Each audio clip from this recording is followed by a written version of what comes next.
Against all odds, they survived in the ruins of their former glory.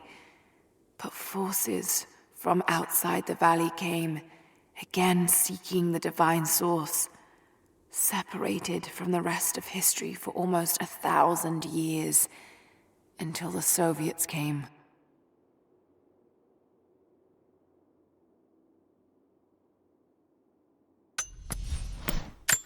They were almost wiped out, and those that lived struggled to survive the coming years.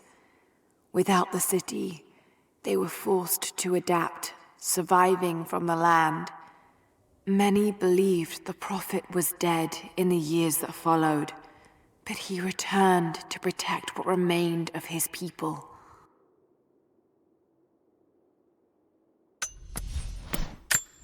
Somehow, the Mongol horde learned of Kitesh and the treasure of the source.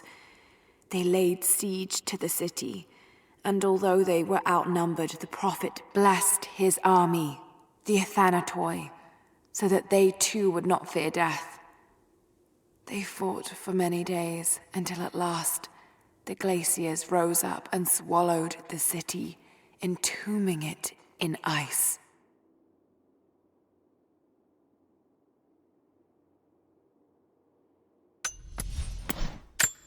The city was a marvel. If half of this can be believed, it was the rival of Constantinople or any of the cities of the East. Still, they feared their old enemies would find them, so they guarded their borders and kept word of the city from spreading for as long as they could.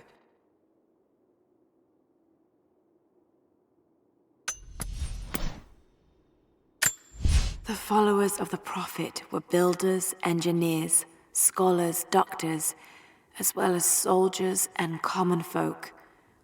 Wise and good people walked in his footsteps, and with their knowledge and will, a great city was raised up in a generation.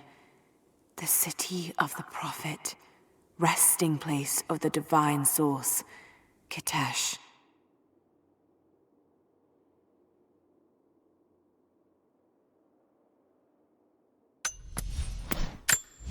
But through the hardship, they knew they had been chosen to be the protectors of the divine source. So God granted them a paradise in which they could begin again.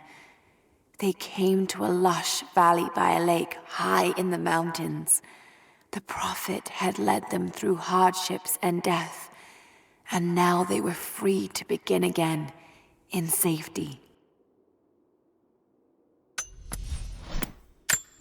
Across the steppes and into the frozen wastes, they traveled east in search of safety and freedom.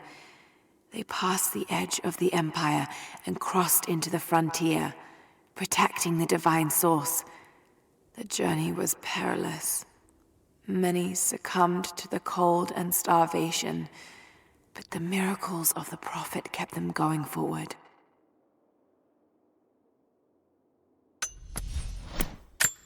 They fled south to the very edge of the empire, but attackers pursued them, seeking to silence the prophet. They were attacked, and the prophet was killed. But the divine source awoke, and the prophet arose from the dead. When the emperor died, the prophet's favor in court died with him.